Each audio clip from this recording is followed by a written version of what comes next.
All right. Good morning, good afternoon, and good evening to everyone joining in to this EIM Global webinar, which is going to provide a summary of the 2022 EIM Global Network Annual Report. Really excited to have so many of you join us today, and we'll be sharing this out with the Global Network afterwards.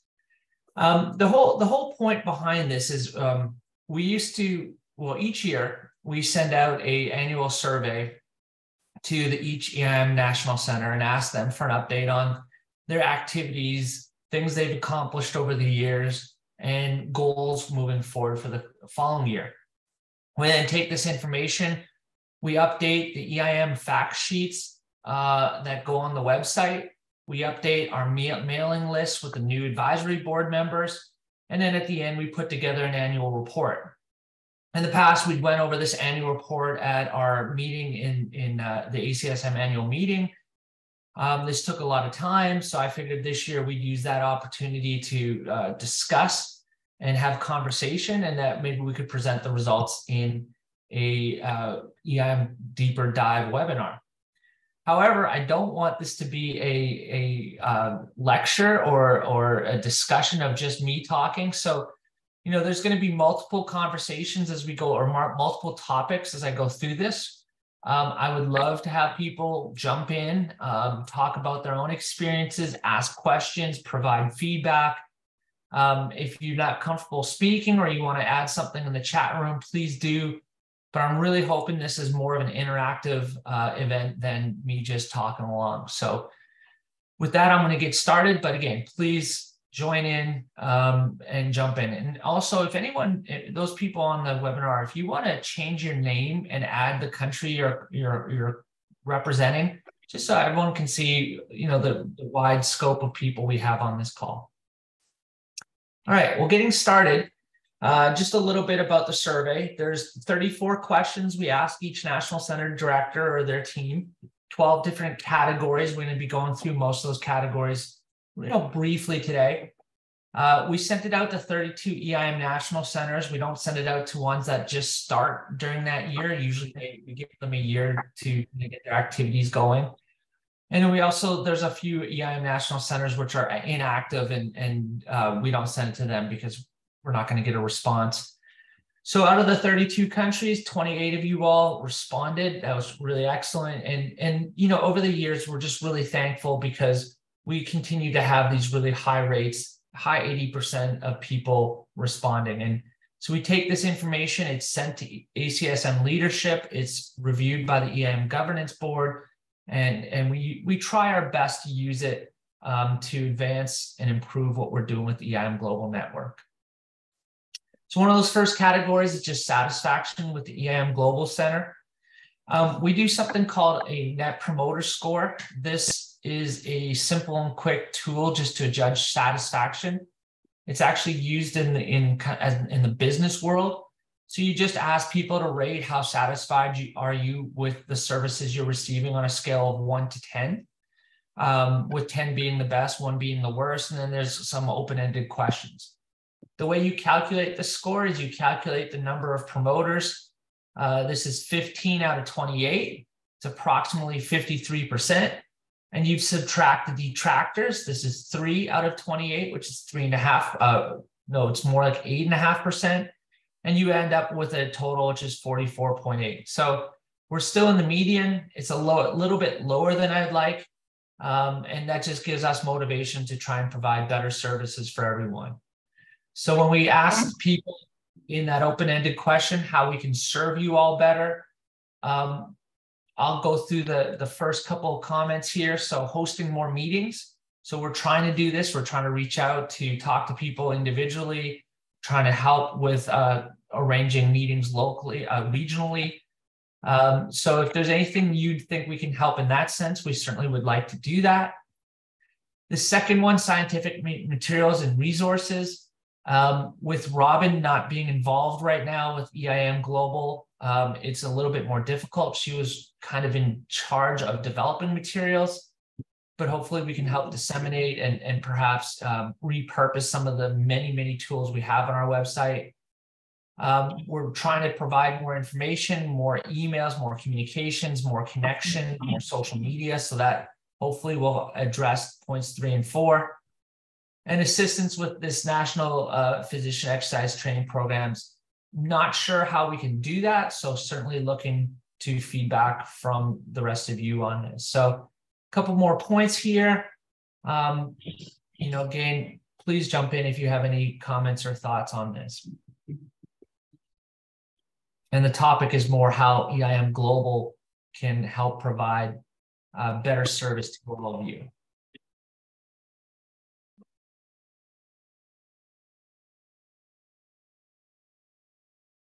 Okay, so just a summary of that section. Our overall Net Promoter Score did decrease a little bit this year, but our overall ranking or rating, 8.3 out of 10, is pretty darn good.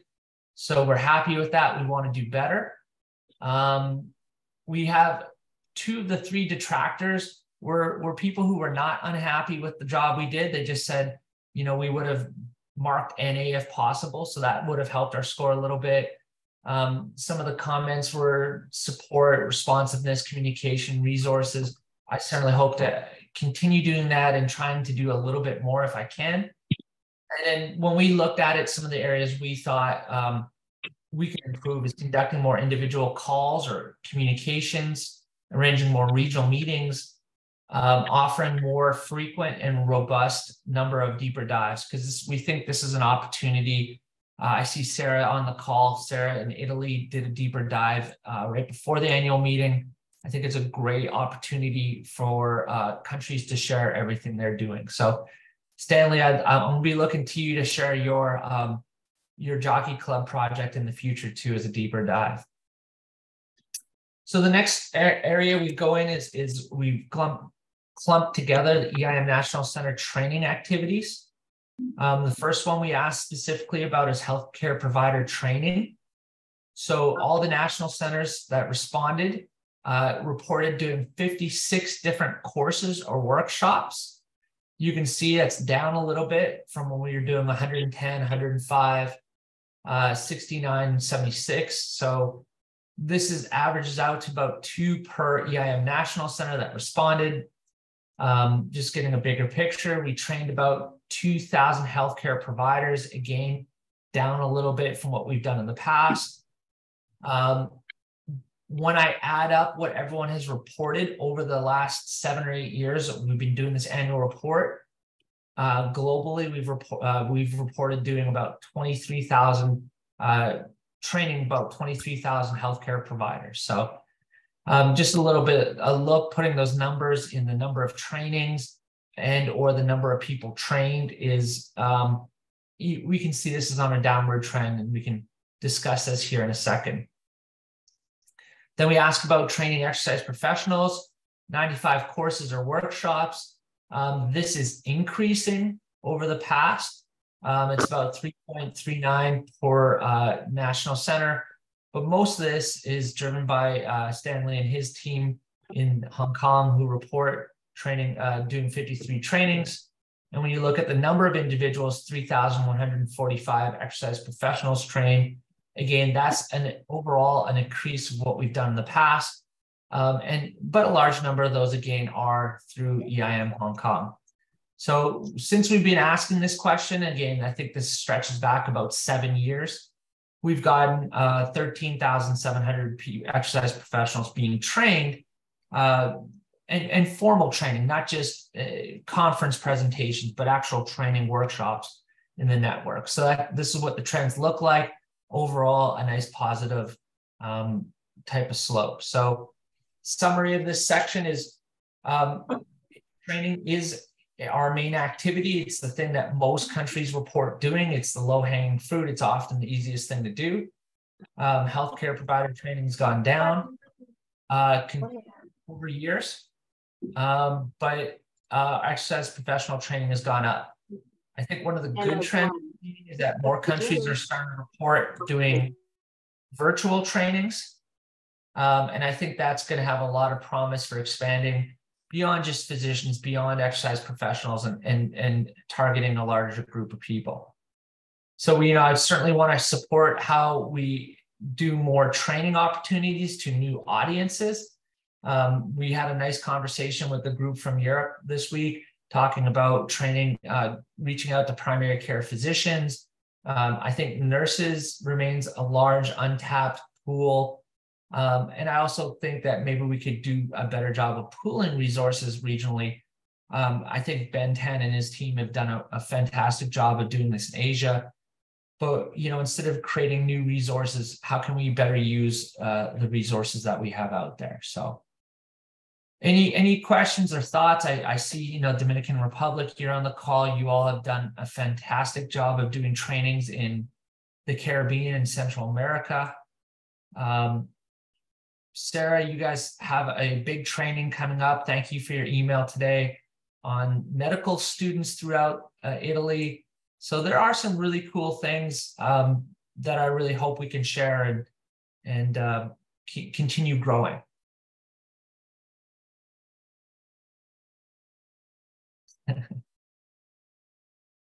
All right. Please, again, I know it's tough being the first to speak up, but throw it in the chat and just generate some conversation.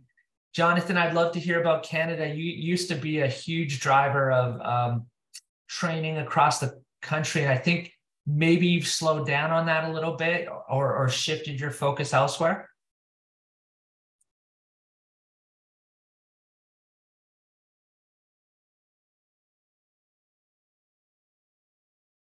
You're on mute.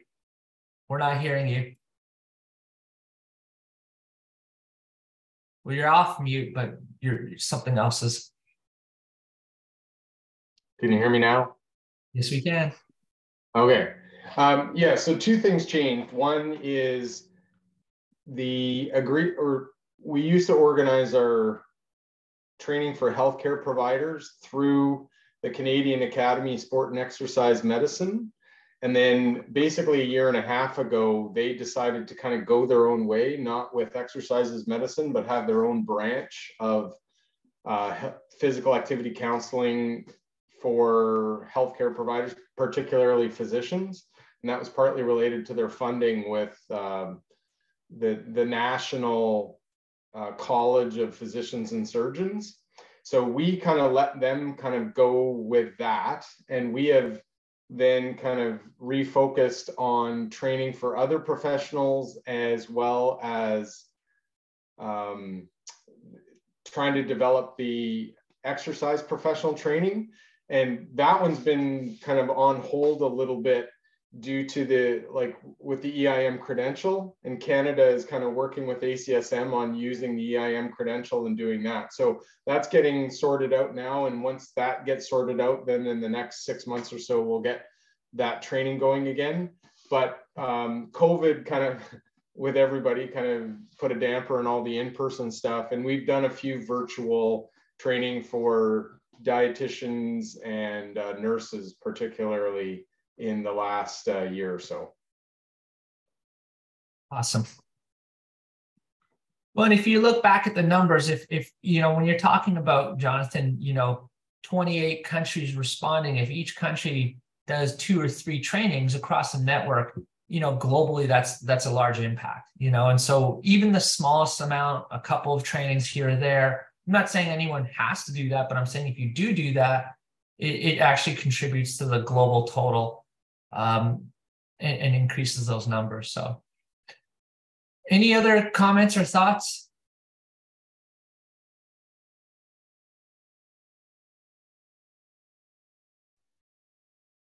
Hi, do you hear me? Yes, we do. Thank you, because here the connection is poor. And I think that next year we are going some interesting thing about training. You mentioned the course for medical students and for resident physician, but also the massive open online course, which so far has reached 1,000 participants. So we have something on our on our side to help increasing the numbers. Awesome.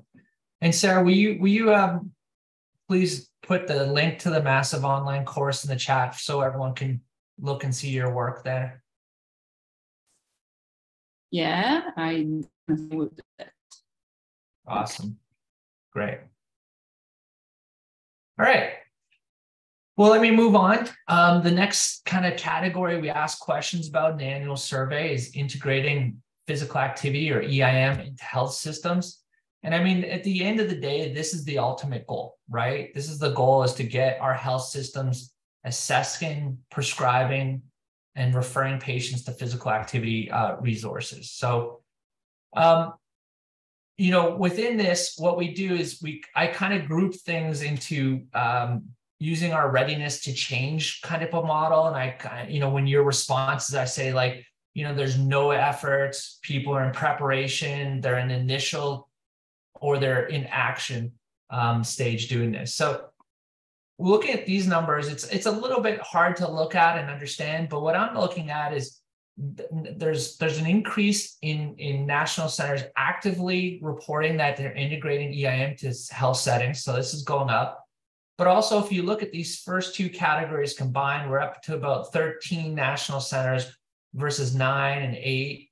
And we're having less people at the bottom here than in the past. So overall, I mean, this is kind of a messy graph, and I'm not sure, you know, what you can draw from it, but we're seeing an upward shift here of more countries getting involved in doing this. And I think it's just phenomenal. And I actually we'll talk back to about Italy.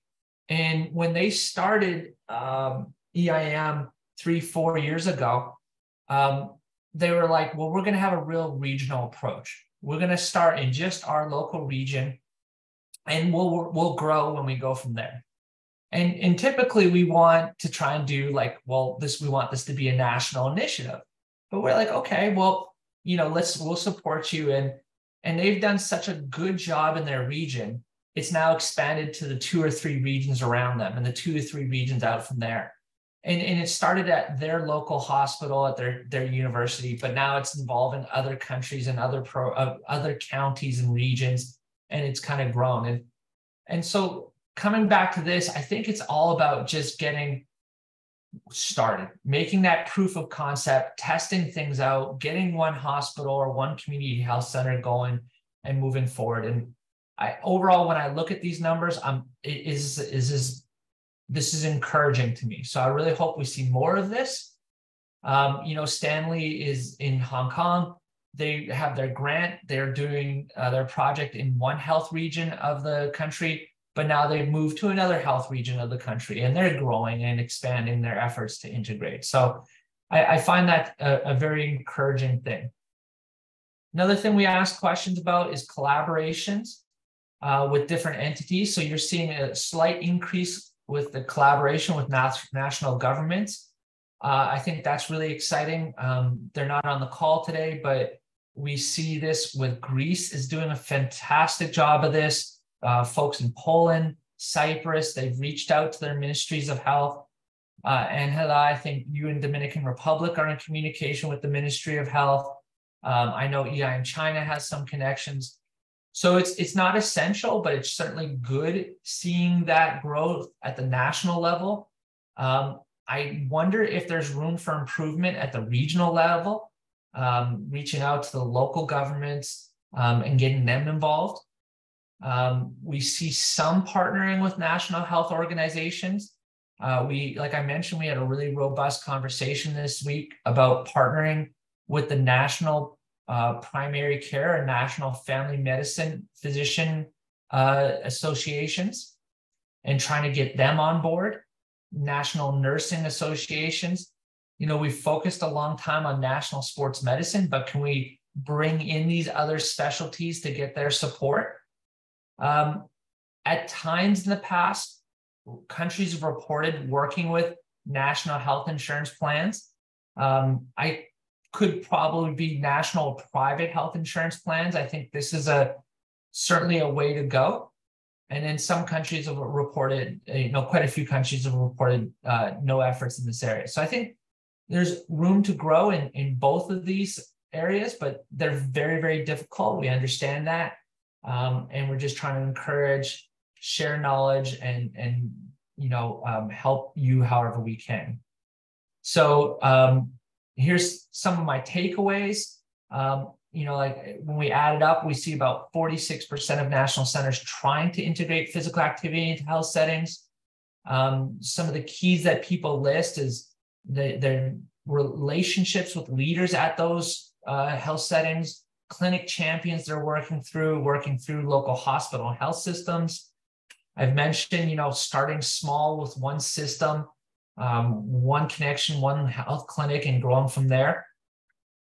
And, one of my stretch goals that, we're already more than halfway through the year, but is just what can we do to try and encourage each national center to be working with at least one health system, one hospital, one clinic. So that way, at the end of the year, when we look at this page, we have everyone actively integrating into a health setting. So that's our takeaway. And this is our end goal at the end of the rainbow this is what we want to try and achieve and make these changes and make these differences. So any thoughts or comments from the group?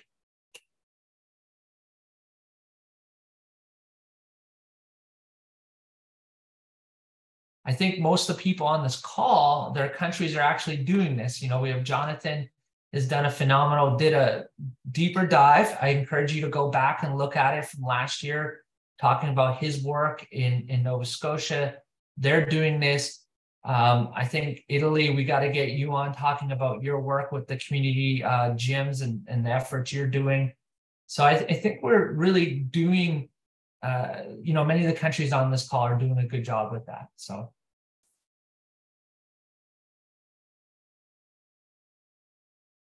All right, I'll move on. So EIM on campus is another category we ask about. In 2022, we had countries report having 45 EIM on campus programs. It's down a little bit. This number fluctuates a little bit. Sometimes some countries have a burst and sometimes they don't. Not all these programs are officially registered with EIM Global. They don't need to be. But I think the benefits are there. When you're in the EIM Global Network, you get sent emails and you get put into the network of what's going on and it's just additional benefits. So, because when they send me a report, they'll say, oh, we have 32 registered international on-campus programs. So definitely something that we can do. Only less than half of our countries are doing that. I will give kudos to Hong Kong. Understanding these guidance, I think almost every major university in Hong Kong, and there's 7 or 8 of them that are doing EIM on campus. Canada has an amazing, expansive EIM on campus network. I always point to that as an example. I'm excited about South Africa at Wits U and hopefully a few more campuses moving along. We feel that this is one of the easiest ways to kind of develop grassroots awareness amongst college students and campuses. So it's a nice program, and it's certainly not for everyone, and it doesn't need to be. But our stretch goal is, can we get 50% of national centers having at least one EIM on campus program? So that means we need to get about 4 more countries on board for next year. And then trying to get all of your on-campus programs registered with EIM Global, just to get you that extra benefits and support, the webinars, the talks, the different things like that. So any comments or thoughts?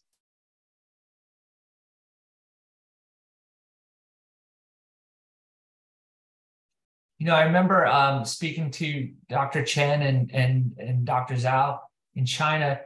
It was 7-8 years ago, you had that fantastic kickoff event with all the universities, and gosh, the number of universities you have in China, I can just, if you're able to get the EIM, if it was important to you, I could see EIM on campus just spreading like wildfire, and really increasing the awareness of EIM throughout China. So Jonathan, yeah, please.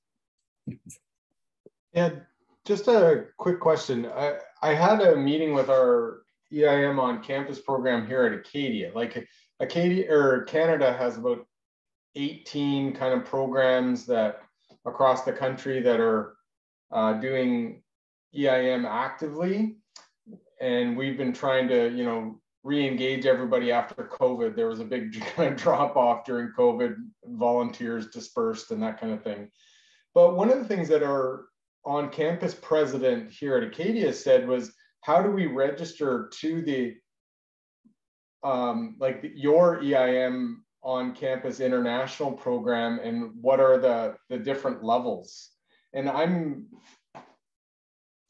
I guess, naive or unaware of that process. And should we be encouraging like all 18 of our Canadian programs to register as well with your international on-campus initiative? Yeah, and are you seeing my screen here, Jonathan, on the exercise medicine? Or are you still seeing the PowerPoint? Let me reshare, stop and reshare. So here's the website. Obviously, on campus is down here. Literally, you click this button to register your campus. When you go here and you register your campus, it literally just asks you for the name of the people leading it. We ask for one healthcare provider, kind of to be that link to, that the health systems. We want, one health or exercise professional kind of helping guide the students. Who are the student representatives, a little bit about the school name, and that's it. That's the registration process. So it literally would take your team about 10 minutes to do. We just want to make sure they have the right support staff in place to do that. So we do have a recognition program, Jonathan. You can click here, they can click here and do this. I think it's early in each year, so early in 2024, they have to then submit into the recognition. You don't have to do it. I think about 2/3 of countries do submit it. It's a fairly simple application again, and it says what are the activities you're doing, and then you get labeled at bronze, silver, or gold. Gold being that they're actually trying to engage some health system, like the student health clinic, and getting the student health clinic giving referrals to their exercise professionals. That would qualify them as a gold clinic. And then you can read about what bronze and silver are there. Does that help answer your question a little bit?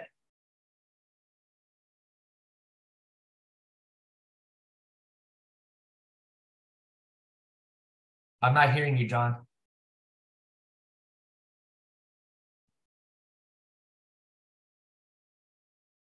All right.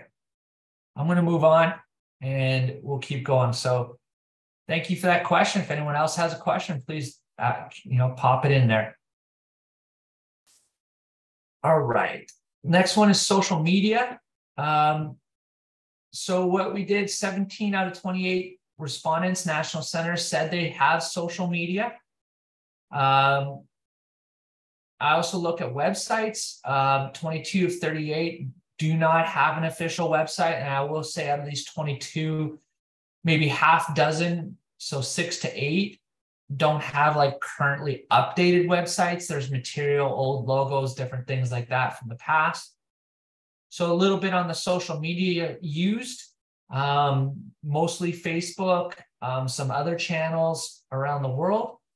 When you look at, we ask people approximately how many followers they have for each of these, comparing to the previous years. So we're greatly up in Facebook, greatly up in Instagram, up quite a bit in Twitter and LinkedIn, 85,000 followers around the world. I'm encouraged by the positive trend upwards.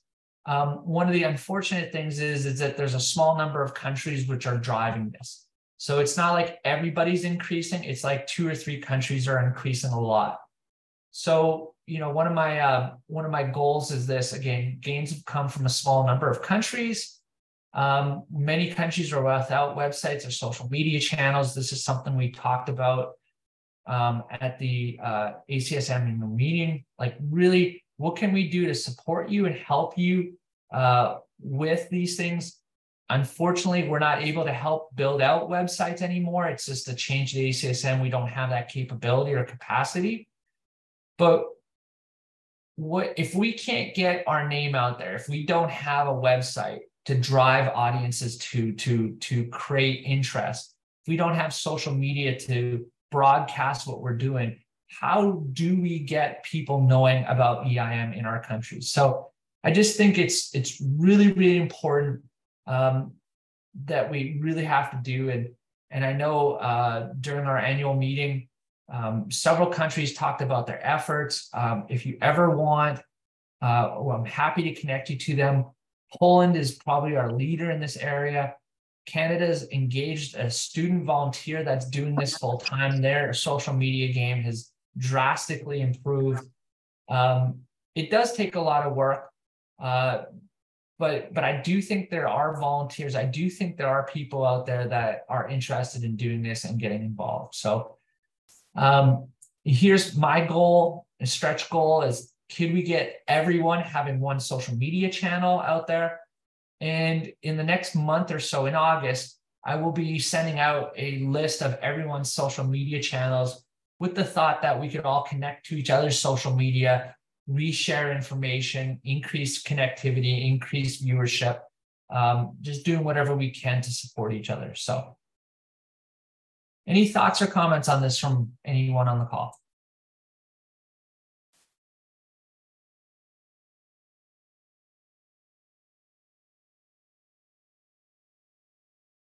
All right. Well, I hope I'm not putting you all to sleep. I find this fascinating, and hopefully you're learning a little bit about what we're doing as a global network. So the next thing we do is say, well, what are some of the other accomplishments outside of the, the trainings and the different things that are going on? I try and group them. I mean, literally the list is, we get so much great information. So I try and categorize them, and you can see over the past years, what people have done in the past and how that's changed. So development of tools, programs, and resources is down a little bit, but it's a main activity. A lot of folks like doing conferences, hosting conferences. I think last year we had 3 or 4 national centers host conferences or give presentations. And you can see the different types of activities that people report outside of the healthcare provider training. So another thing we asked within accomplishments is about funding. We had about 32% countries generate funding. And here it is. Some of it's from the government. We get a government grant. So it's not a research grant. It's like more of a program grant. Some countries are getting pharmaceutical sponsorship. We have a couple of countries with research grants. We had a country last year generate registration fees. They put on a great conference and made a little bit of money from that. Some have internal grants from the university, health system funding, and sale of a textbook. So, I have a summary slide. I'll cover that there. So first, in terms of our activities and these accomplishments, my thoughts were that we're seeing a decrease in developing new tools and resources, and just wondering how we can get that back on track. I know this takes a lot of work, but we all work with professional organizations that this is kind of their thing. They want this material. They have experts. How can we tap into this? With EIM Global, Robin did just a phenomenal job increasing the level of prescription for health for series. We have 42 of those. Action guides for healthcare providers, for dietitians, for nurses, for any number of people. They've really reached out to ACSM membership and said, can you help us build these things? And we built tools that we've disseminated around there. We have a lot of countries with EIM prescription pads. That was a nice awareness thing that people were doing in the past. What can we do to continue developing these tools? Because nobody else in our countries is doing this. So this is our space. As I mentioned about the conferences and meetings is very encouraging, but a little bit less around research or doing focus on social media outreach or media marketing. I will say, I'll give a shout out to Singapore. Every year they write, we were on this interview that reached this many people. We were in an newspaper article. We were in this magazine. We were on this radio station. and they just have a list of like 6 to 10 different media things they're doing to get their name out. And I will say, even though it's a smaller country, they are known as the physical activity players throughout their country because of the media outreach and all the activities that they're doing. So, we're missing. I did have a summary slide on the fundraising here. It didn't come up there. But basically, my point was there are ways to generate revenue. It's not easy. And it's not everyone's able to do it. But there are ways, and I think this shows it. And it comes from a number of diverse areas, small grants from here, small grants from there, a sale of a textbook. And it's hard when we're volunteers. And I think the realization is gone in the past. All the comments we got was, we need help getting money. We need help getting money. But I think folks have realized that that is a very challenging thing. And they've kind of changed their focus to seeing what can we do with the volunteer sources that we have and resources. So on the one hand, I do think there are ways to get funding, but even we at EIM Global, we really do struggle with that ourselves. And we've struggled entire existence of EIM, and I know you all struggle. And I always say, if I win the lottery, I will be supporting the EIM Global Network, and you all will, we'll really then have some funding to do something. But in the meantime, I'm proud of what everyone does with volunteers, and then the small amount of funding that we are able to do in different sources around. So then in one of our last sections here, I've got 2 more to go through, is goals. And we ask people, what are you thinking about doing? And this is twofold. The first reason we ask this is to get a sense of what people are pointing towards in the future, where the trends are going, what you're thinking about doing. But we also do this, we hope, to kind of spur you and your advisory board to think about, what are our goals for this year? And to write legitimate goals that you think through and that are important, like, hey, this year, these are the 2 things we really want to do.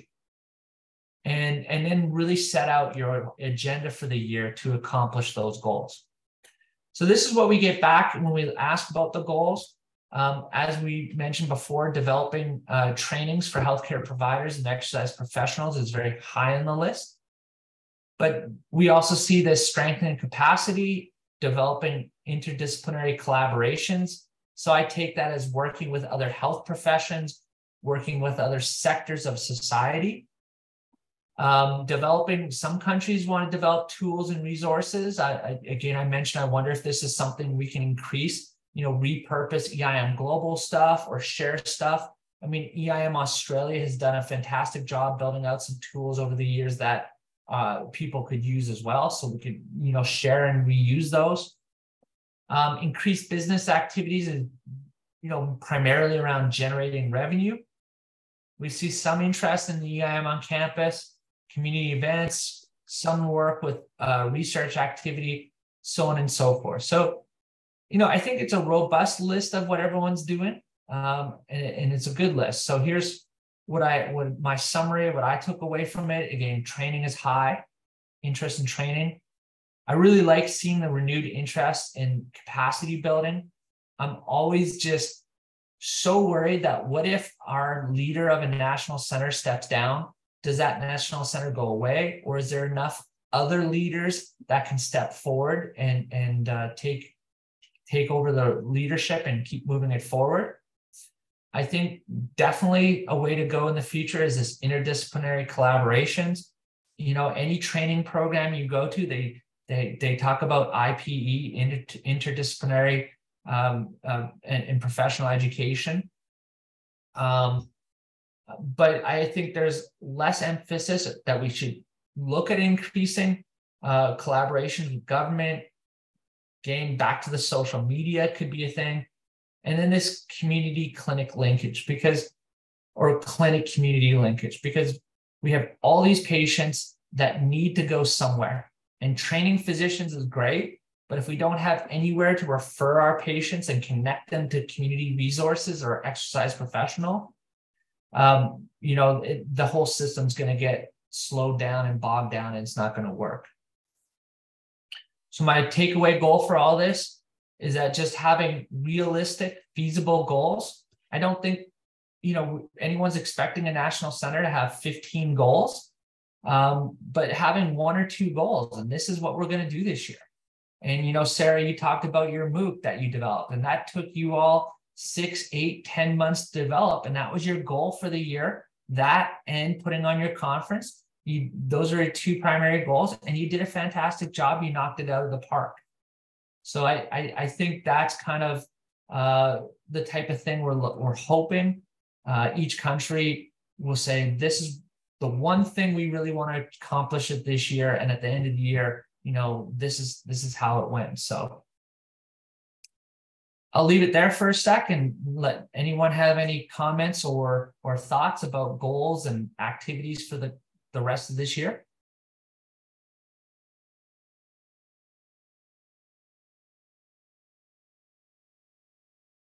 Okay. So my overall summary and takeaway here. First, I'll focus on the growth of the EIM Global Network. This is kind of something that's natural, that we have some countries kind of fall off and some countries come on. So we do have 3 EIM national centers that are being completely inactive, no leadership, no nothing, no communication. So we're looking at, potentially disbanding those, so that way we can give space for new leadership to emerge in the future if someone steps forward. We also have 3 to 5 EIM national centers that have been relatively inactive. And when we look at inactive, we talk about not completing the annual report, not responding to communications, not being in touch. So our goal is to try and re-engage with them and give them a chance to kind of, rise from the ashes and get functioning, or else we might, have to look at taking other steps with those EIM national centers. And again, very low bar. We just really want people to respond to the annual survey. We want them to be communicative and show some activity. And everyone on this call is obviously doing a fantastic job with that. And I think part of the thought with the contraction is we don't want to have on our website that we have an EIM national center in this country, and then someone writes us and says, we'd like to get involved, but there's really no one to get involved with, or we're reaching out to this group and they're not responding, or we'd like to start something, but something exists already. So we want to make sure that, we're putting our resources and our time and effort into countries that are active and really trying to move the needle forward. The positives, oh man, down here I have a whole bunch more. Doesn't come up. So, anyways, on the positive side, we do have growth. We're in stages with 5 countries right now: Namibia, Uganda, Iran, Saudi Arabia, and I'm missing the 5th country off the top of my head. My apologies. India, to start EIM national centers. And I have a feeling that we'll have at least 4 of those 5 welcomed into the network by the end of the year. And I'd like to give a shout out. They're not on the call, but the group from Saudi Arabia and Daniel at Italy was a fantastic help. They saw Daniel speaking at ACSM annual meeting. They spoke to him afterwards. He gave them some great advice, encouraged them to talk to me. They've gone just absolutely gangbusters getting this started. I was on a call with their task force.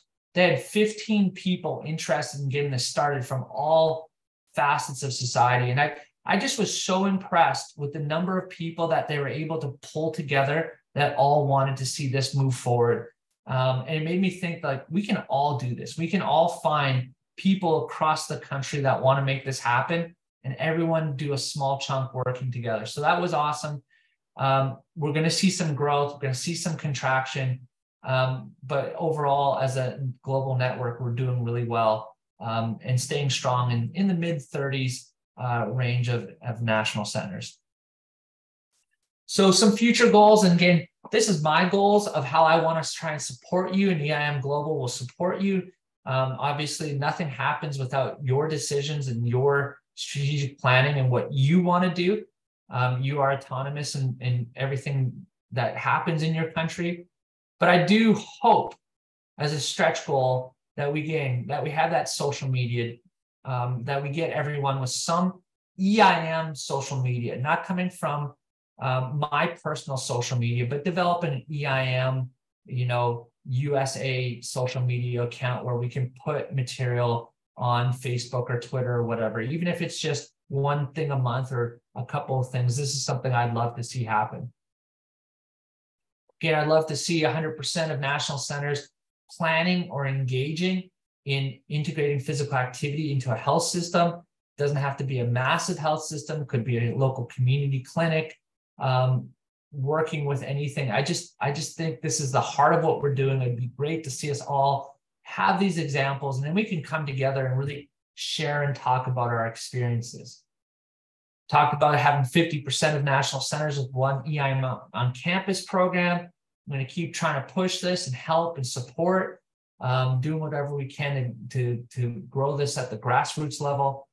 And the last one is everybody in some way doing something to increase their capacity, recruiting in new stakeholders, new volunteers, taking the load off the shoulders of that single leader. And Jonathan, I saw this week, you guys, I think it was on your Instagram, put out another call for volunteers again. And it's already that time, but it's just great to see that. And I know it's been a successful strategy for you. So kudos to you for really reaching out and engaging volunteers in many different ways. So I think this is my last slide here of the day. And again, we'll have a few minutes to discuss. I really love seeing the multidisciplinary advisory boards. I know it's kind of something we encourage through the MOU, but if you all should go to our global page and download the fact sheets and look at it. And every country just has 5, 6, 8 different organizations and partnerships, and I'm seeing people wanting to reach out and bring new stakeholders to the table. So I think that's great. I think we can do a great job engaging early career professionals. These people want to get involved. And I get a lot of emails from people around the world, from in the US. How do I get involved? What can I do? I see Maggie was on the call from South Africa. I don't know if she's still there. I received an email just this week from someone in South Africa wanting to get involved, and I forward that on. And try and get them connected to your national center. So I think there's a lot of people that want to do that. And I also think there's some established veterans that can really do other things, like not the day-to-day work, but help open the doors. And I hope we can all find ways to take those small incremental steps, those small goals, 1, 2, 3 goals, really do it. And really achieve that. As volunteer organizations, our expectations aren't that we're going to change the world, and that we should match our capacity. We have 3 people, 4 people that can dedicate 1 hour a week. Okay, great. So what's the type of project we can accomplish dedicating 1 or 2 hours a week over the year? But most importantly, and this is my final point, when we get together at the ACSM annual meeting or a regional meeting, the festivities and the mood is fantastic. Like, this is our family in a way. We've been doing this, some of us 10, 12, 13, 14 years. China was one of our first countries. Australia, Canada were 3 of the first countries. We've gotten to know each other really well for a long time. I've been with EIM for 13 years. And I'm telling you, the reason I stick with it, the reason I'm still doing this is because of you. And so I hope that you all relish and cherish the fact that we're developing friendships and partnerships around the world, and that we enjoy that as like a huge benefit of doing this. It certainly is for me. I love getting to know many of you, seeing you at annual meetings, getting on calls. And that's been special to me, and I hope it continues to be something special for you. So I'm going to stop sharing and open it up for any questions or comments that people might have.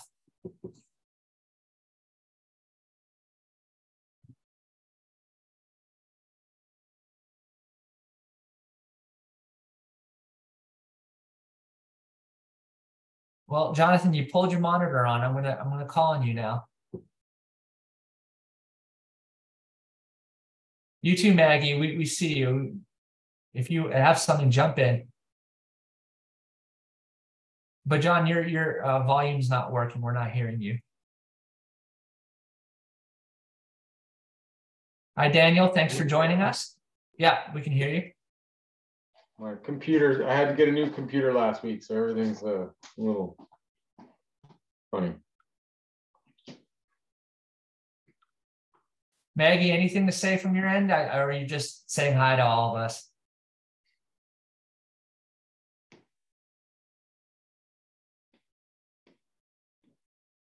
Looks like Maggie's in her car.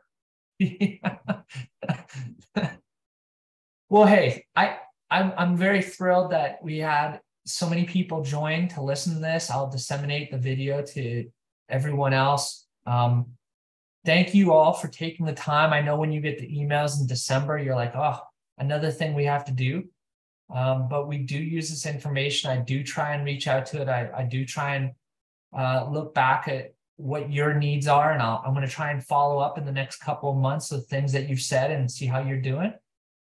And if you have any suggestions on things we can do better or how we can use this information, we're completely open. So don't hesitate to reach out. Keep doing fantastic jobs, and looking forward to working with everyone for the years to come. Thanks, Mark. All right. I think with that, we're going to conclude this webinar. Thank you all very much. Thank you, Mark.